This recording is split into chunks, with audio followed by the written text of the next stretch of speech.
And I was so shocked by this ending. I had not expected this. And it's definitely a bit of a downer, right? And yet at the same time, it was so unexpected and I loved it. And I really hope the new movie keeps this ending.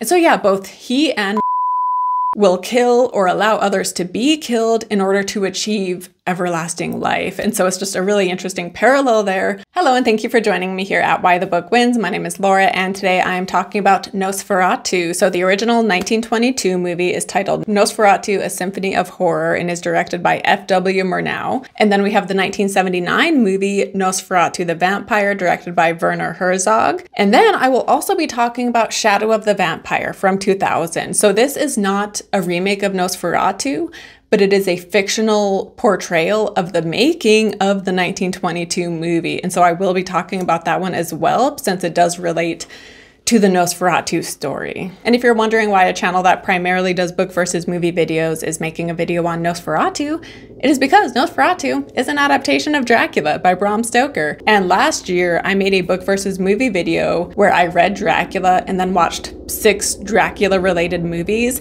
And then I even made a follow-up video after watching 3 more Dracula movies. So in total, I watched 9 Dracula movies last year, and that's not even counting The Last Voyage of the Demeter, because I did do a book versus movie for that as well, because that is an adaptation of a section of Dracula. But of those movies I watched last year, I purposefully avoided all Nosferatu movies because I was saving them for this year to watch in preparation for the new movie, which is about to come out next month. But yeah, even though Nosferatu is an adaptation of Dracula, they did not get the rights to adapt Dracula, and so the filmmakers changed the names, changed some details, they changed the ending in hopes that this would prevent them from getting in legal trouble. However, it didn't work, and they still did get in legal trouble because Bram Stoker's widow took them to court over this movie, and she won the lawsuit, which then made her owner of this film. And so she wanted all copies of this movie destroyed. However, thankfully there were a few copies she didn't get her hands on, and we are still able to watch it today. But despite the changes they made, it's no surprise they got in legal trouble nonetheless, because this movie is clearly a ripoff of Dracula, right? Like,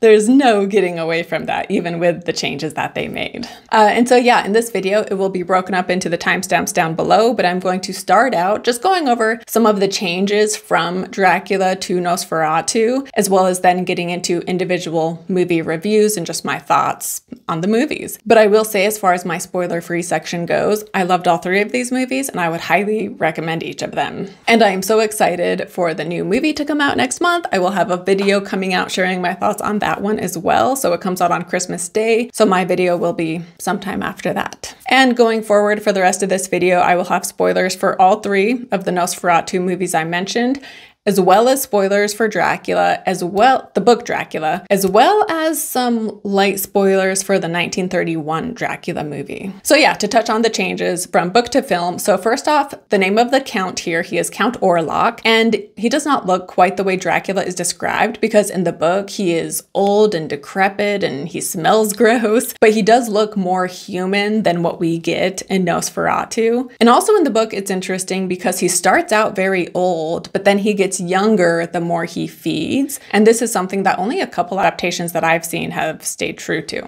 And yeah, Bela Lugosi, he definitely turned Dracula into the suave vampire we often think of today, but that wasn't really what he was like in the book either. And unlike the Lugosi movie, book Dracula and Orlok never integrate themselves into society the way Lugosi does. And the 1931 movie, it was based on a play from Dracula. So we had Dracula the book, which was adapted into a play, which then was adapted into this film. So apparently in the play is when it first became a thing where Dracula, got to know his new neighbors and became part of society. But that was not the case in the original book. And that also does not happen in Nosferatu. And then another significant change that the 31 movie makes is that Renfield is the one that goes to Transylvania, and after being there with Dracula, he goes insane and becomes Dracula's servant, and he's the one that eats flies and spiders. Whereas Nosferatu is true to the book, where we have this other character, a man named Harker in the book. In the 22 movie, his name is Hutter, Hutter, but he is the one who is sent to the Count, and he is in fear for his life during his stay before he eventually sees the Count leave the castle to go move into the new home he just bought. And after this, Harker/Hutter, he then escapes the castle himself, and he barely makes it out alive, but he does succeed and he gets back home. But in the book, Renfield, he was just a random guy who was in an insane asylum who for some reason had a connection to the Count, and he saw him as his master, and he would eat bugs and spiders in order to gain their life. And so he was just some random guy. Whereas Nosferatu, they make the change where Hutter, his boss, the guy who sent Hutter to see the Count, he is the one that goes insane and sees Count Orlok as his master and eats bugs. And so I thought that was a cool change for Nosferatu to make, because he is the one who was corresponding with the Count initially. And we also see in the 22 movie that his correspondence with the Count, it's written with strange symbols, which apparently are associated with the occult. So we see that he is already kind of weird. Plus he's dabbling in like the dark arts kind of. And so all of this contributes to him going crazy and viewing the Count as his master. And so again, I talked about this in my Dracula video, but Renfield, it just seems so random that he was just this unaffiliated guy who is connected to the Count. And so it makes sense that the 31 movie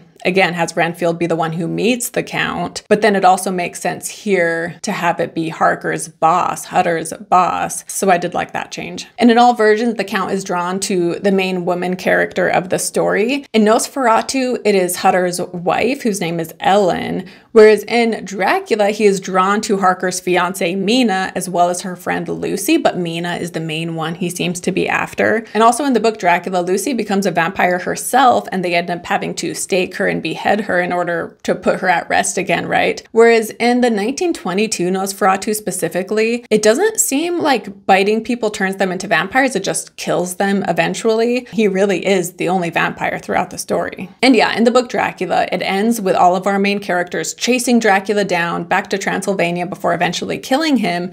Whereas in Nosferatu, it is Ellen. She is the one who kills the Count when she reads that the only way he can die is if a woman pure in heart gets the vampire to feed on her so deeply that he loses track of time and he stays out until the sun rises, and then the sun will kill him.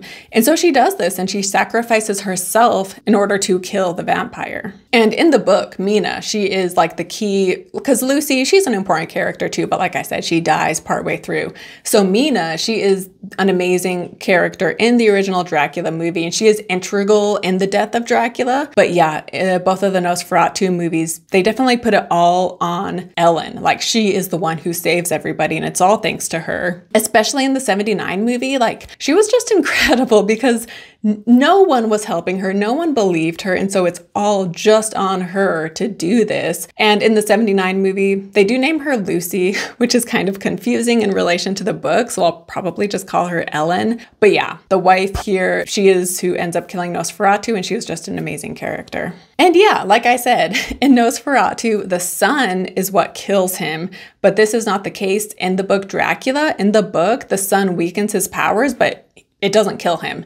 And so based on what I've read, Nosferatu from 1922 is the first time that we saw the sunlight kill a vampire. And from here on out, it just became part of vampire lore. And then we also do have a Van Helsing equivalent in Nosferatu, but he was not nearly as big of a character as he was in the book, and he's just kind of useless here. And then we do have the ship scene, which I mentioned earlier because that is what The Last Voyage of the Demeter is an adaptation of. But yeah, I loved the ship scene, specifically in the 1922 adaptation, and I loved that the movie is relatively short, and yet I loved how much time we spent with the ship as he gets to the new country, and I just thought those scenes were fantastic. And then both Nosferatu movies also have the aspect of the town fearing that the plague has taken over, and that is what is causing the deaths, when in reality, it is the vampire killing people. And this was not from Dracula, but I loved this added detail to the story, and it is something I will go a bit more in depth on later in the video. And now on to my individual movie thoughts, beginning with the 1922 movie. So yeah, this was amazing in so many ways.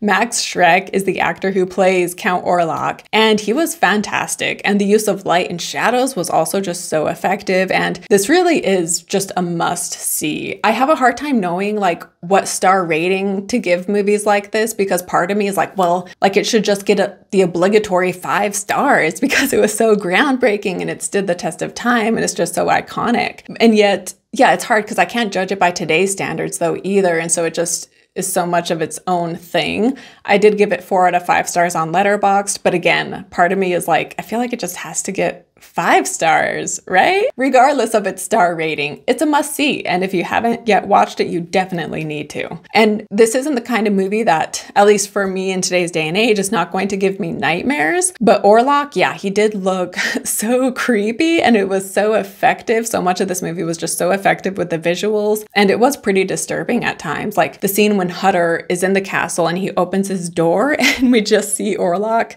standing there so creepily, and then he like comes into the room. And then also the part on the ship, like I said, the ship had so many great scenes, but there's the part where the guy goes down there to see what's in these coffins, and then Orlok rises up from the coffin, as well as an earlier scene where a guy is resting below deck near where the coffins are, and then he sees like a ghost image of Orlok sitting atop his coffin, which he is inside of. And that too, yeah, I just thought it was so eerie and so well done. And then, yeah, like I said, the Renfield equivalent here, his name is Knock. He is Hutter's boss. And he goes crazy. So he's in an insane asylum. However, he is able to escape. And then the townspeople, they want to find a scapegoat for like who is to blame for all of the death happening in town. And so they take down Knock. So they chase him down and they catch him. However, they do not kill him. They just put him back in the insane asylum. And then, yeah, we do see that after she lures Orlok to her and he dies, we then see that she also dies. Like Hutter shows up and they hold each other before then she just falls dead. And so it is very bittersweet because her plan worked, but it cost her her own life. And then as far as this being a silent film, I wanted to share a quote from a review of this movie that was written by Roger Ebert, where he says, "Nosferatu is more effective for being silent. It is commonplace to say that silent films are more dreamlike, but what does that mean? In Nosferatu, it means that the characters are confronted with alarming images and denied the freedom to talk them away. There is no repartee in nightmares. Human speech dissipates the shadows and makes a room seem normal. Those things that live only at night do not need to talk, for their victims are asleep, waiting." And then to move on to the 1979 movie. So first off, this film begins with images of these like mummified corpses, which was so disturbing and gross. And I actually had started out watching this movie while I was eating something, and I had to stop eating because it was too gross. I couldn't look at these images and eat at the same time. And then this movie stars Klaus Kinski as the vampire. And here they do give the characters the same names as the book. So here his name is Dracula. And like I said, the Ellen character, her name is Lucy. The Hutter character, his name is Harker. But yeah, it's funny though, because Kinski, he was in the 1970 adaptation of Dracula and he played Renfield in that version. And based, I watched that movie a year ago, but based on my memory of it, I remember him being a very solemn Renfield. And here too, he is a very solemn vampire. And in this version, we just see how lonely and unfulfilling immortality is for him. And a quote by the actor reads, "We see Dracula sympathetically in this film. He is a man without free will. He cannot choose and he cannot cease to be. He is a kind of incarnation of evil, but he also is a man who is suffering for love. This makes it so much more dramatic, more double-edged." And I do agree that this did add an interesting layer to the vampire Dracula story. And yeah, it is the picture of Harker's wife here that kind of gives him a new sense of purpose, you could say, like a new rejuvenation from his like lonely, empty, sad life. And it's interesting too, because he is drawn to her, but she also kind of seems drawn to him in a way. And she also almost kind of seems to have a bit of the Shining, to use a Stephen King term, because before Harker/Hutter leaves, because this is the case in both movies, she seems to have a premonition that he should not go and that this is dangerous and something bad will happen if he leaves, and yet he still leaves anyway. And then also in both versions, even after this, throughout the story, she has just this strange connection to the Count, which I was unsure of what the reason is there. But if they're basing it off of Dracula, in the book Dracula, Mina has a connection to Dracula. However,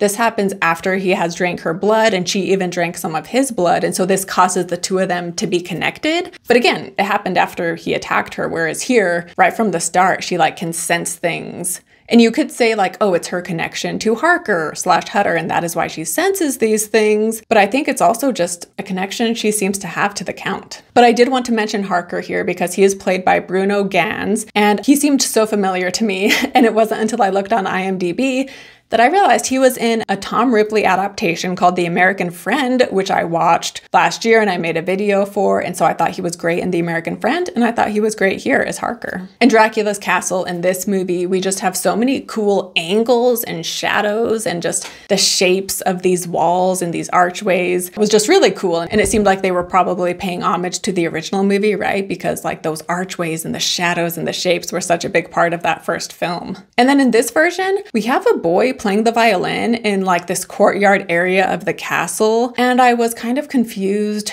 what the deal was with him. I would love to hear your thoughts on this if you have seen this movie, but there was talk earlier with the gypsies where they said that the castle was like a ghost castle and it didn't exist except like on a ghostly plane. And so I was wondering, like, is it a ghost castle, and is this boy just a ghost who lives in the castle, I guess?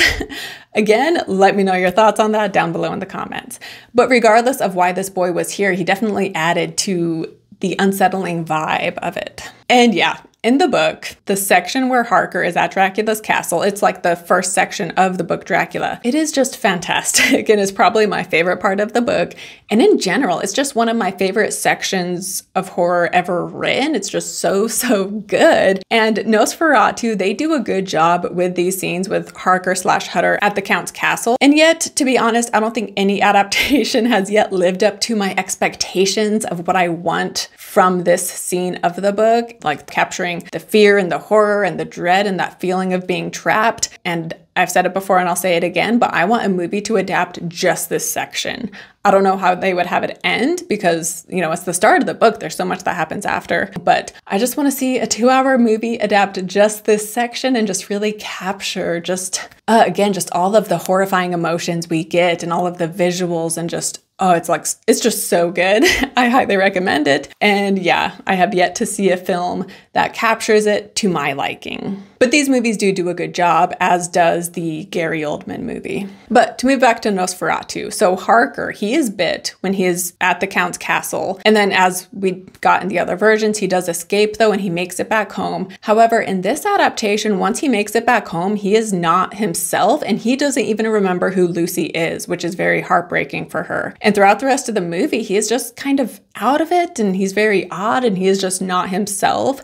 And there is one scene in particular when, there's that vampire book, which I mentioned earlier. That is how Ellen knows how to kill the Count, is because she reads it in this book. And there's a part where she is reading from this book and Harker is sitting behind her and he's out of focus and he starts to smile in just the most unsettling way. And so, yeah, it was just, again, very creepy. And then, yeah, in this version, so Lucy/Ellen, she lures the Count to her and he stays with her until the sun comes up. And in the 1922 movie, when the sun hits him, he evaporates. Whereas in this version, his body is still there, but he seems to be dead. And then Van Helsing comes in and he goes upstairs and he finishes the job off by staking the Count. But when Van Helsing is going up there, Harker, he is downstairs and he is trying to stop Van Helsing from doing this. However, he cannot move because Lucy was smart and she scattered holy wafers around him in a circle, so he can't move because he himself is transitioning into a vampire. And so Van Helsing, he is not able to stop him, so Van Helsing stakes the vampire. And then when he comes downstairs, other people come in and Harker is trying to get them to arrest Van Helsing for murdering the Count. However, because of this plague, quote unquote, that is taking over the town, there are no police or guards or judges to deal with this, but Harker is just adamant that Van Helsing has to be taken away. And then he also gets a maid to grab a broom to clean up the mess, quote unquote, on the floor, aka the holy wafers, which he can't touch. And we see at the end that Harker has officially become a vampire himself, and so Dracula may be dead, but death lives on, and Harker, who at the end of the movie goes riding off after saying that he has a lot to do now. And I was so shocked by this ending. I had not expected this. And it's definitely a bit of a downer, right? Because Lucy, she dies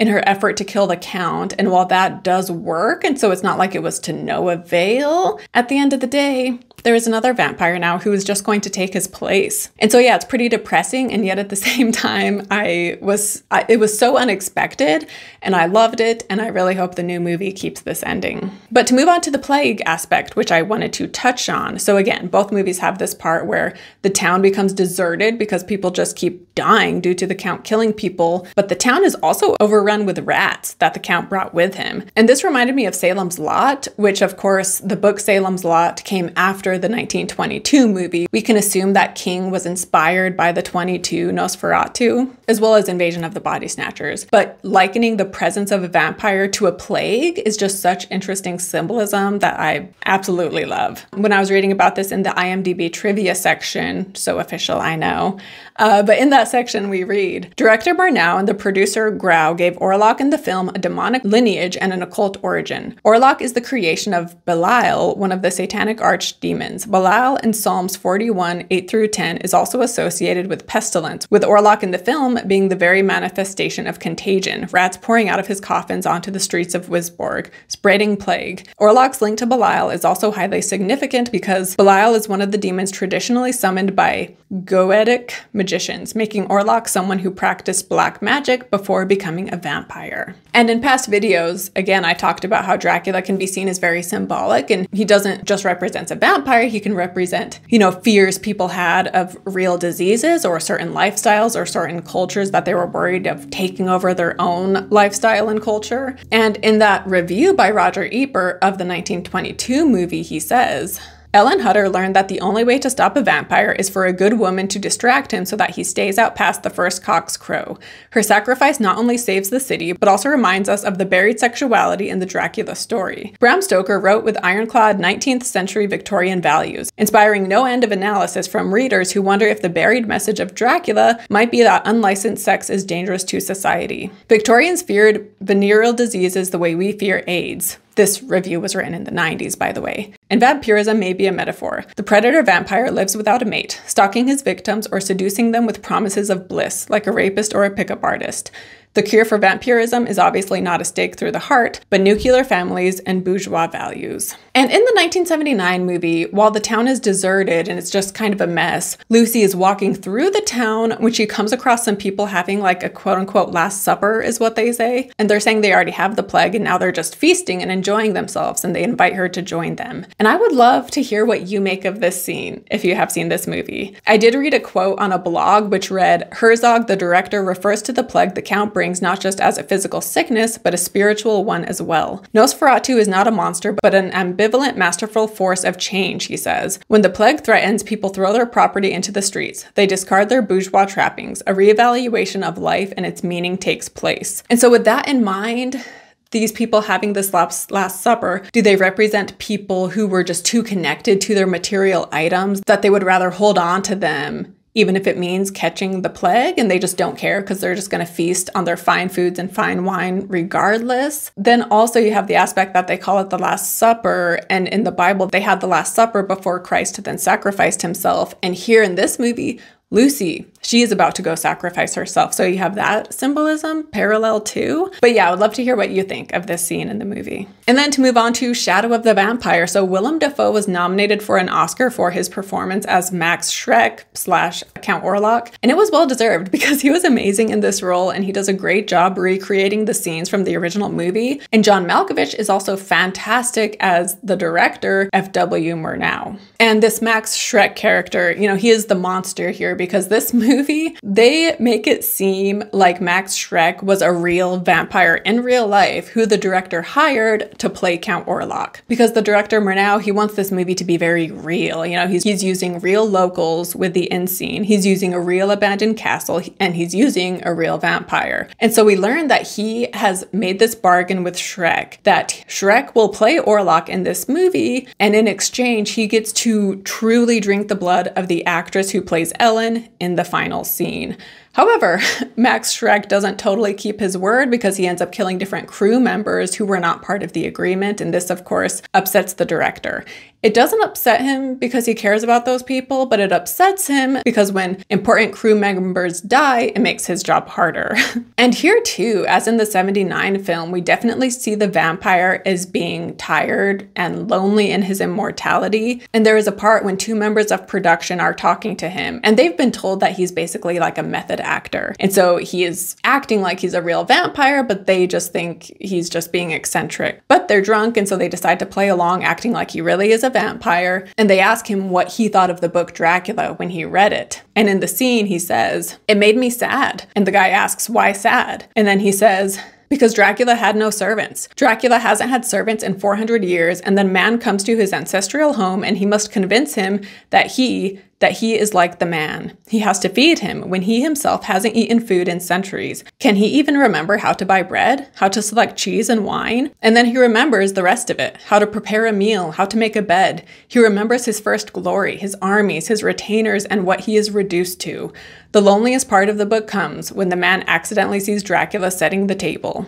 Yeah, this just gave me a whole new way to think about this part of the book, because honestly, when I read this part, like, I thought it was funny in a way that Dracula, also in Nosferatu, both movies, the food Dracula prepares for Harker is like, it's this amazing set of food on the table, right? And so it's like, wow, like Dracula's in the kitchen cooking food for Harker and making his bed and cleaning up after Harker while acting like it is servants, unseen servants who are doing this when really it's him. And then, you know, like he says right there in the book, Harker eventually does catch Dracula in the act of tidying up.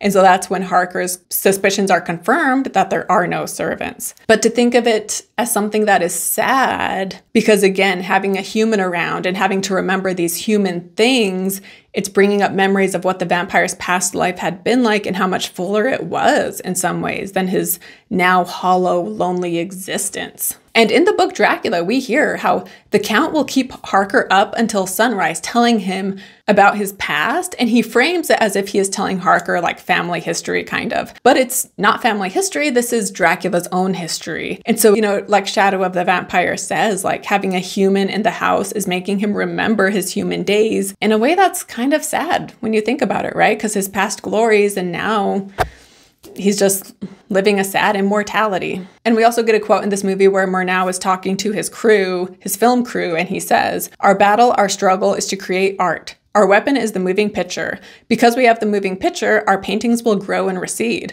Our poetry will be shadows that lengthen and conceal. Our light will play across the living faces that laugh and agonize. And our music will linger and finally overwhelm, because it will have a context as certain as the grave. We are scientists engaged in a creation of memory, but our memory will neither blur nor fade."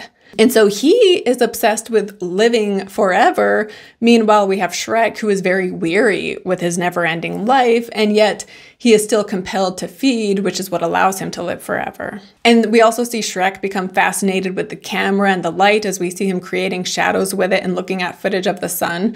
And this part made me think of the 90s movie Interview with a Vampire, where Louis says that once movies became a thing, he loved going to the movies because he was finally able to see a sunset for the first time, right, after hundreds of years, while also seeing other things that he hadn't been able to see since becoming a vampire. And so again, one of those things where maybe having film around and able to watch the sun for the first time is something else that, you know, the Shrek within this movie, it's making him recall his human life too, you know? But yeah, like I said, going back to how Shrek, he is the monster of this story, right? Because he is killing people who are part of this production. And yet, Murnau is also monstrous, and a part that really disgusted me is when the director and 2 other crew members watch and film as Shrek kills and drinks the blood of the woman playing Ellen. And then eventually, so the Murnau and the crew members, they had made this trap to try to kill Max Shrek once the scene was filmed. However, Shrek knew about this, and so he foiled their plans. And so once they realized that their plan didn't work,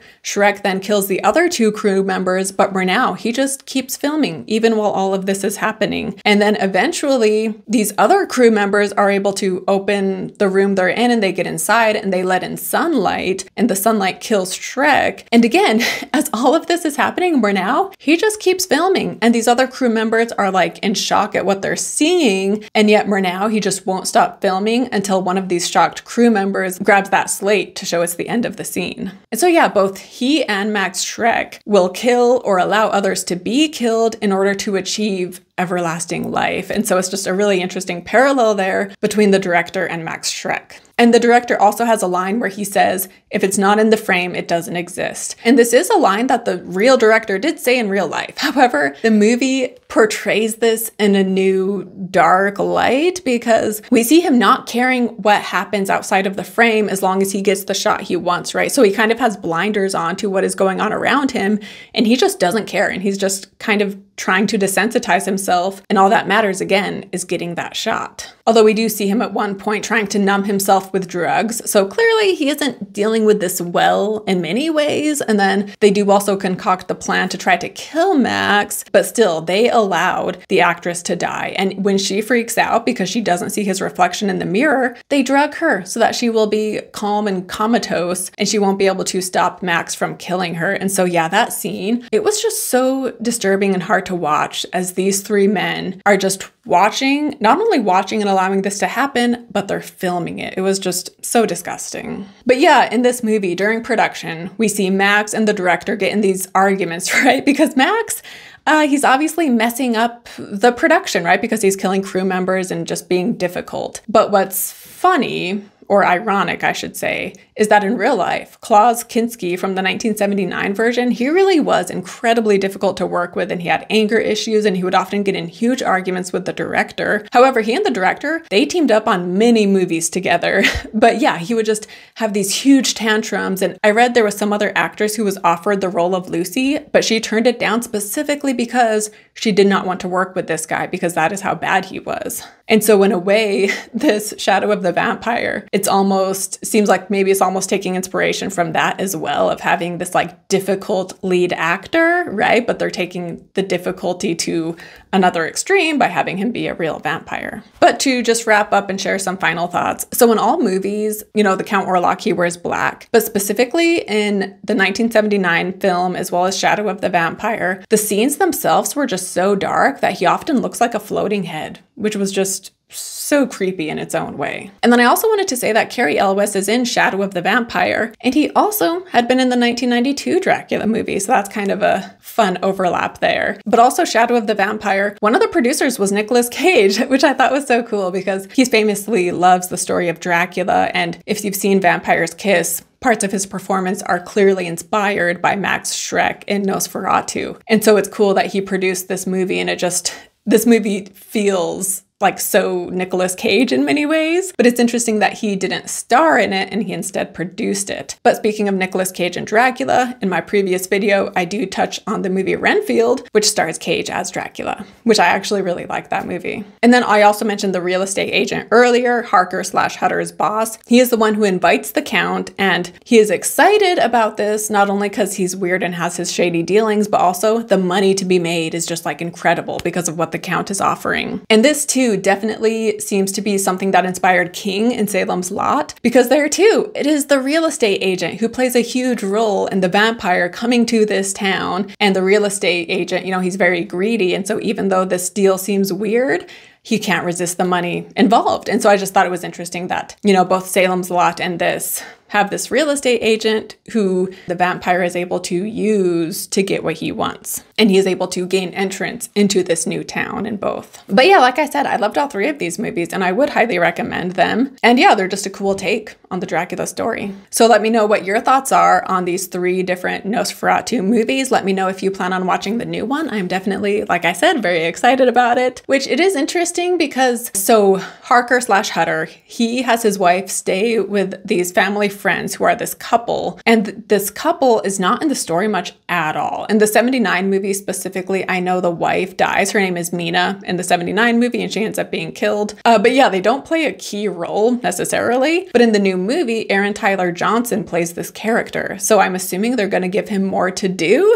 because he literally did nothing in the original two movies, right? But I feel like because he's a big enough actor, he must do more. So clearly they're going to make some changes to the story in some way. And so yeah, I'm just very curious. I love the cast. And so I am just very excited for this one. And yeah, that wraps it up for Nosferatu. Thank you so much for watching. Again, don't forget to share your thoughts down below in the comments, and do not forget to like and subscribe if you have not already. And I will see you next time. Bye.